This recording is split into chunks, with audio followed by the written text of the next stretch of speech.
सजदा इश्क हो तो इबादत में मजा आता है, हाली सजदों में तो दुनिया ही बसा करती है।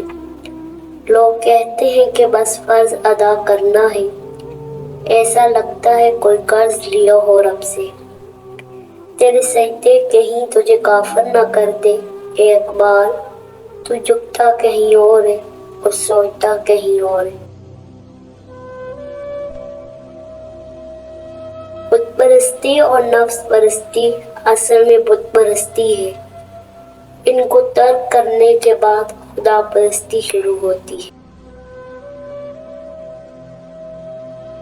काम मेरी निगाह में ऐसा ही मुकद्दस है जैसे इबादत। दुनिया में सबसे ज्यादा नफरत का सामना सच बोलने वाले को करना पड़ता है। अल्लामा इकबाल फरमाते हैं, कौवों और गधों का रिज़्क़ कब्रों के नीचे से आता है, लेकिन शाहीन का रिज़्क़ आसमान की फ़ज़ाओं में होता है। इश्क रसूल दीन भी है दुनिया भी, इसके बगैर इंसान ना दीन का रहता है ना दुनिया का।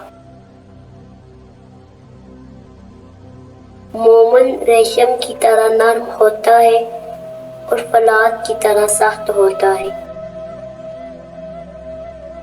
यकीन एक अजीम कुव्वत और इंसाफ एक बेशबहा खजाना है और सब्र एक अजीम सादत है।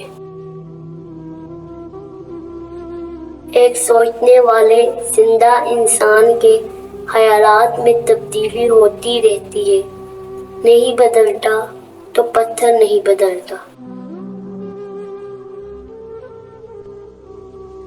कतरा समुंदर में मिलकर फना हो जाता है और मैं कतरा रहबर समुंदर बनना चाहता हूँ। जिंदगी दूसरों से कर्ज नहीं ली जा सकती, उसे खुद अपने रूह के अंदर रोशन करने की जरूरत है। आलम कलम पर चलता है और सूफी कदम पर।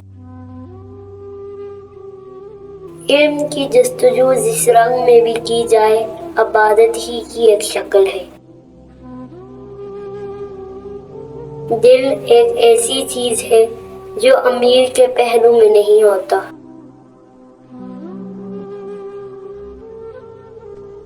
किया मैंने इस हाकदा से किनारा, जहाँ रिस्क का नाम है आबुदाना। परिंदों की दुनिया का दरवेश हूँ मैं, कि शहीन बनाता नहीं अशियाना।